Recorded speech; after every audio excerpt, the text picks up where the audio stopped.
नमस्कार। अब हम अध्ययन करेंगे क्रिटिकल पेडागॉजी का। क्रिटिकल पेडागॉजी या आलोचनात्मक आपका जो शिक्षण शास्त्र है, इसको समीक्षात्मक शिक्षण शास्त्र भी कहते हैं। लेकिन ज़्यादातर हमें ये टॉपिक देखने को नहीं मिलता, पर है बहुत इम्पोर्टेंट। नए जो आपके एमएड का सिलेबस है उसमें आपको ये देखने को मिल जाएगा। नई जो एनईपी है उसमें कुछ चीज़ें जो कही गई हैं, मतलब थोड़ा लीक से हटके जो चीज़ें इन्वॉल्व करने की, तो उससे रिलेटेड ये टॉपिक है।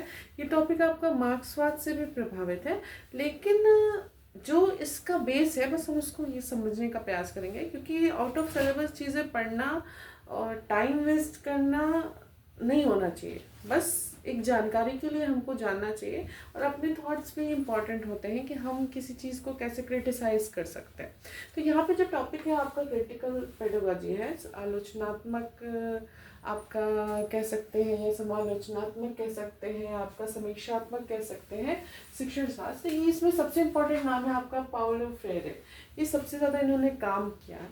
जड़ें तो काफ़ी पहले शुरू हो गई थी, लेकिन उन्होंने बहुत ज़्यादा काम किया, इसलिए इनका नाम इसके साथ जुड़ा हुआ है। इसके अलावा इसमें गिडॉक्स, मैक्लारेन और बेल हुक्स ने भी बहुत ज़्यादा इसमें योगदान दिया है। क्या ये बस थोड़ा सा समझना है इसको। चीज़ें जो पहले से चल रही हैं, मतलब जैसे एक जो टीचर है वन वे आपका कम्युनिकेशन करता है, संप्रेषण करता है। बच्चा क्या है, निष्क्रिय रूप से सीख रहा है, और आपका शिक्षण कहा जाता है कि ये प्रॉपरली हो रहा है। तो ऐसा नहीं है। इसमें क्या किया गया, इसको बैंकिंग मॉडल कहा गया, जो इसकी क्रिया है। इसमें शिक्षक से शिक्षार्थी जो संप्रेषण था, एकमात्र ज्ञानी शिक्षक होता है और शिक्षार्थी निष्क्रिय होता है। इसको नहीं मान के यहाँ से आपको प्रॉब्लम पोजिंग मॉडल पे जाना होता है। इसी को आपका क्रिटिकल पेडागॉजी कहते हैं। प्रॉब्लम पोजिंग मतलब आप ऐसा मॉडल कह सकते हैं जिसमें शिक्षक और शिक्षार्थी, सह शिक्षार्थी आपस में सीखते हो, दोनों मिलके अध्ययन कर रहे हैं, और यहाँ पे क्वेश्चन पुट अप करते हैं और शोध एवं समाधान भी करते हैं। तो ये आपका प्रॉब्लम पोजिंग मॉडल इसमें बहुत ज़्यादा इम्पॉर्टेंट है। अब हम इसके अगर प्रमुख गुणों की बात करें, तो सबसे बड़ा गुण इसमें है जागरूकता। मतलब चीज़ों के प्रति, देखिए उस समय की जो समकालिक परिस्थिति थी, अत्याचार थे, गलत कृत्य लोग करते थे, उसको ये लोग मतलब उन्मूलन, मतलब आप कह सकते हो ना कि उससे ऊपर उठना है इनको। तो इसलिए इन्होंने ऐसी इनोवेटिव चीज़ को रखा यहाँ पे।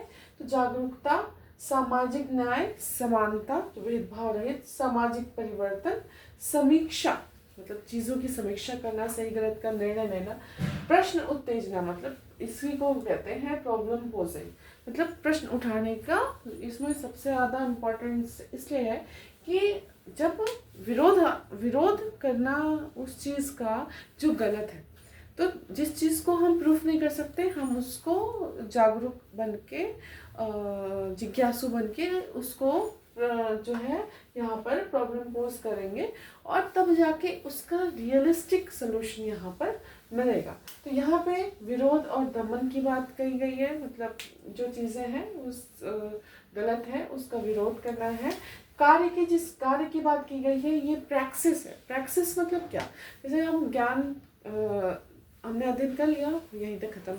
अनुप्रयोग प्रैक्टिकल लैब में कर लिया किसी चीज़ का, या ऐसे ही प्रैक्टिकल कर लिया, फाइल बना ली, तो इससे नहीं, उस चीज़ का सामुदायिक रूप से आपको यहाँ क्या करना है, अनुप्रयोग करना है। इसी को यहाँ पे कार्य या प्रैक्टिस किया गया, इसका बहुत इंपॉर्टेंस है। लोकतंत्र यहाँ पे बहुत इंपॉर्टेंट है, जो नागरिकता है वो इम्पोर्टेंट है। चेतनाकरण आपका यहाँ पर कॉन्शियसनेस बहुत इंपॉर्टेंट है, और मुक्तिदायक शिक्षा यहाँ पे इसका प्रमुख उद्देश्य। अब अगर इसका अनुप्रयोग देखें तो कहाँ कहाँ होगा, इसके अलावा शिक्षण के अलावा पाठ्यक्रम निर्माण में इसका अनुप्रयोग, संवाद में इसका अनुप्रयोग, सामाजिक न्याय शिक्षा में, और प्रौढ़ शिक्षा जो साक्षरता है प्रौढ़ शिक्षा की, उसमें बहुत ज़्यादा इम्पोर्टेंट ये है। चरण देखें, अगर मान लीजिए एज एग्जाम्पल देखें तो इसमें क्या डिफरेंस है, तो एक एग्जाम्पल के थ्रू इसके स्टेप्स को देखेंगे। तो पहला चरण इसका है समस्या उठाना। तो इसमें क्या है, प्रश्न उठाते, कोई भी चीज़ है हमको जैसे पढ़ाना है, तो उसके रिलेटेड स्टार्टिंग में प्रश्न जो उठाते हैं कि क्या आपने ऐसा कभी एडवर्टाइज देखा है, या कोई चीज़ मतलब उसके बाद क्या करेंगे, उस सामग्री का जो हमारा कंटेंट है उसका प्रदर्शन करेंगे जैसे भी है, आईसीटी के थ्रू या बिना भी आईसीटी, और उसके प्रति जागरूकता, मतलब जो सही जानकारी है, जागरूकता जो सही जानकारी यहाँ पर दी जाएगी। इसके बाद दूसरा स्टेप है आपका संवाद व विश्लेषण। इसमें क्या करते हैं, आलोचनात्मक चर्चा करते हैं। आलोचनात्मक चर्चा में क्या करते हैं, आप हर चीज़ को सही नहीं मानते, आप उस चीज़ के मतलब जो मतलब ऐसे पॉइंट जो अनप्रूव्ड है उसकी आलोचना करते हैं, और अगर आपको लगता है कि ये गलत है तो आप उसका तथ्य यहाँ पर रखते हैं। फिर यहाँ विश्लेषण मार्गदर्शन प्रश्न पूछते हैं, मतलब प्रश्न इसमें बहुत इंपॉर्टेंट है। फिर परस्पर सीखते हैं, परस्पर सीखना जहाँ पे यहाँ पे ऐसे ही होता है। इसके बाद तीसरा जो स्टेप है इसका प्रैक्टिस या कार्य। तो हमको इस जो ज्ञान है जो हमने सीखा परस्पर, उसका क्या कार्य करना है उसका निर्धारण करेंगे, उसकी परियोजना बनाते हैं और उसका मूल्यांकन करते हैं। तो बहुत ही इनोवेटिव ये आपका पेडागोजिकल फिलॉसफी कह सकते हैं, मतलब एक विचार है, तो इसको हमको इंक्लूड करने की आवश्यकता है। धन्यवाद।